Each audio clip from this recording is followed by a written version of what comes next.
I'm Mark. Hey, let's go. Work to do. Let's get after it. Why? Because I'm a history teacher. I'm going rogue.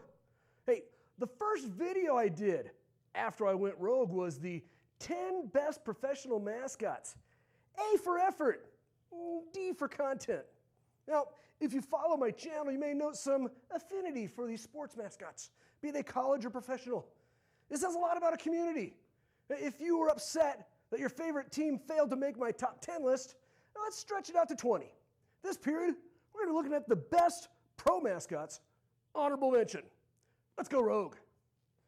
Again, rules for choosing a good mascot, it's not about the teams I like. I'm not a big pro sports fan anyway. Some guy getting paid millions of dollars for doing something we would give our right arm to do. I'm taking a couple of things into consideration. Regional and historical significance, that's what I do. Intimidation factor and originality. So let's go. Professional sports mascots, honorable mention. The Green Bay Packers. All right, I said it.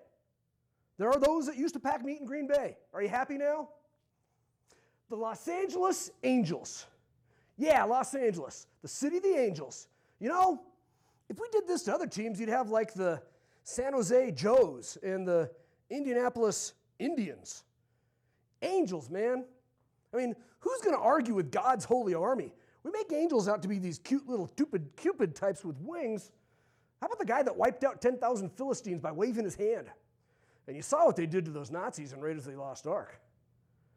The Angels started playing in 1961 as the Los Angeles Angels, the name taken after a long-time affiliate of the Pacific Coast League.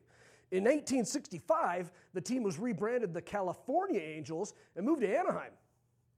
When I was growing up, I always thought that was kind of pretentious. Representing the entire state? No. San Francisco has the Giants. Oakland has the A's. Really, the Angels were just the team from Orange County between the Los Angeles Dodgers and the San Diego Padres. What's that? Pretentious? Yeah, I had a pretty advanced vocabulary as a fourth grader. In 1997, the team was bought by Disney and became the Anaheim Angels. For a while, they were referred to by an amazing name, the Los Angeles Angels of Anaheim, covering both LA County and Orange County. Wouldn't it be kind of cool if other sports teams were that honest? I mean, the San Francisco 49ers of Santa Clara, the Phoenix Coyotes of Glendale, the New England Patriots of Foxborough, Massachusetts. My favorite would have been the New York Giants of East Rutherford, New Jersey. The Philadelphia 76ers.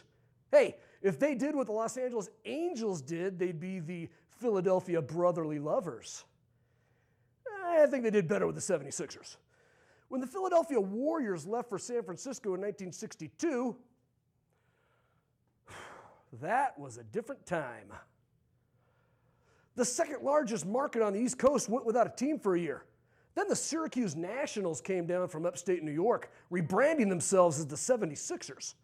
For those that really don't pay attention in history, the name is a reference to the Declaration of Independence that was signed in Philadelphia on July 4, 1776. Hey, Casey, you think they have a July 4th in London? Yes, but it's not a holiday. Oh, got me. Can't put that one by you. I just have this picture of Benjamin Franklin down in the block posting up on some British guy. You know, Hamilton, 3-ball, got it. Jefferson drives the hole up and in, and he's fouled by George III. The Pittsburgh Penguins. Let's go, Penguins, man. They're like humans. They stand up on 2 feet.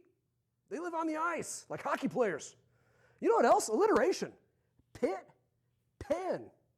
What I like about sports teams in Pittsburgh, consistency. Steelers, Pirates, Penguins, all black and gold. The color of the sky in the heyday of Pittsburgh steelmaking. Not a whole lot to say, just Penguins. Awesome. How about the San Diego Padres? Historical. In the late 1700s, the Spanish in Mexico, that controlled California as well, were concerned about Russians, explorers moving into northern California. The Spanish ordered a religio-military expedition up the California coast to solidify their hold on the region. Oh, and to preach the gospel to the heathens. The religious part of the mission was led by Father Junipero Serra, the Spanish word for father being padre. Eventually, the Spanish Padres established 21 missions in California. You know, one of my favorite baseball players growing up was Steve Garvey, first baseman for the LA Dodgers. When he became a free agent in 1991, he signed with San Diego. But at the same time, he was going through a paternity suit. Well, some San Diego fans, upset by the suit or just with a real sharp sense of humor, put up signs all around San Diego reading, "Steve Garvey is not my Padre." Well, the Spanish mission system has fallen out of favor with 21st century California. The missions are now seen as places where natives had their culture stolen from them. Fourth graders are no longer required to build sugar cube and popsicle stick models of their favorite mission, and the racist bat-swinging Padre has been nixed from all of the San Diego gear. But the name remains. The Toronto Maple Leafs. I was critical of Toronto in choosing Raptors as a mascot of its NBA franchise. Yeesh, still bad. That's one big pile of What Toronto did do right was naming its NHL franchise the Maple Leafs. Of course, the Maple Leaf is the symbol of Canada, and Toronto, being Canada's largest city, makes it an appropriate representation. Other cities have tried to come up with the Canada theme, the Montreal Canadiens, the Vancouver Canucks, but Toronto is a bit more original in its approach. Of course, we need to consider the problem of color and grammar. The color scheme for Toronto is blue and white, while the Canadian flag is red and white. In fact, most maple leaves in nature are red. Why blue? Don't know. Bigger problem is leafs. Leafs?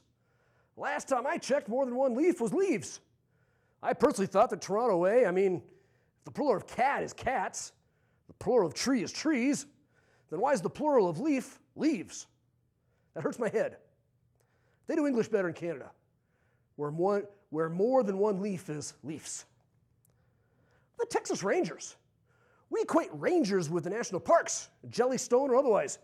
Yogi, what about Mr. Ranger? Well, the Texas Rangers were not about keeping order in the forest, and Smokey Bear wasn't coming to give you a big hug when you doused your fire. No, the Texas Rangers were the creation of President Sam Houston during the days of an independent Texas to protect and serve the citizens on the frontier.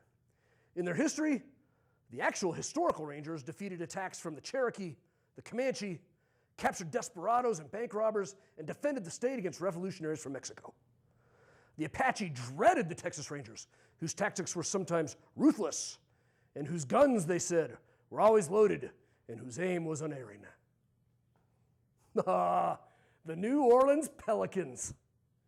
When you think of birds, your first thought might be eagles, or hawks, or falcons. Ugh. That's like the avian triad of the mascots of Oz. Falcons and eagles and hawks, oh my. Many birds can be found all over the continent. Blue jays, cardinals, seahawks. It's not even a thing. You know, it is an awesome bird found on the coast of Louisiana. How about the New Orleans Pelicans? Who sold that to the ownership group? Hey, when I think of our team, I think of a big lumbering bird like an albatross with a huge mouth. You can put your luggage in it. I wonder what his Tinder profile looks like. Height 6'2", weight 190 pounds. Hair, mainly dark. Loves walks on the beach and beautiful sunsets. Nah. Baltimore Orioles. Because of its longtime use and historical significance as a mascot, granted, a small orange and black bird is not going to instill fear into anyone, except maybe worms or crickets. Hopper's afraid of birds! Seriously, though, who was a kid when they first heard this name, perhaps with the 1979 World Series, didn't think it was the Baltimore Oreos? How could you not root against a mascot that sounds like a wonderful snack of 2 chocolate cookies separated by a layer of cream filling? Oh, oh, oh, who's that kid with the Oreo cookie? What's up with Maryland? If your state flag is blue with a seal on it like mine, bow down to Maryland. How about the New Orleans Saints? Oh, when the Saints go marching in, oh, when the Saints go marching in.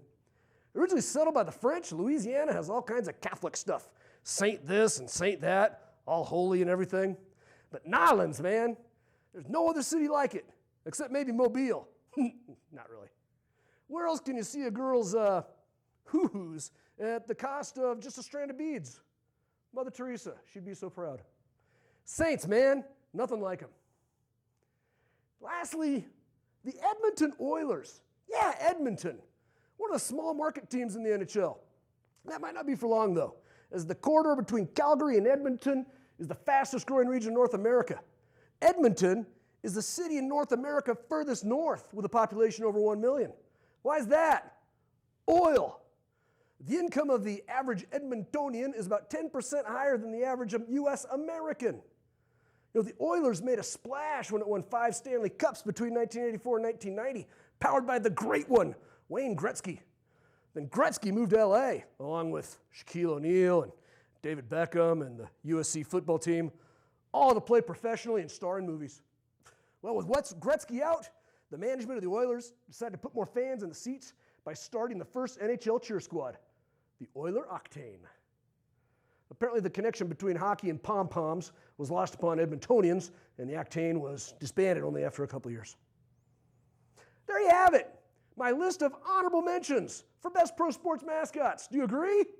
Before you get too upset, check out my top 10 pro mascots from about 9 months ago. If your team isn't on either list, it's because, well, it's bad. Leave a comment below. Like and subscribe if you enjoyed the video. If you didn't, you're probably off watching some funny cat video someplace. I want to thank my producer, Casey Moulton, Mr. Brent Allen, for letting us borrow his studio here on the campus of Columbia High School. I had fun, but I don't quit my day job. And remember, I'm Mark Haggard. I'm a history teacher, and I've gone rogue. So what's your favorite team? The Dallas Cowboys of Arlington? The Miami Dolphins of Coral Gables? The Buffalo Bills of Orchard Park? Oh, I could go on with this stuff.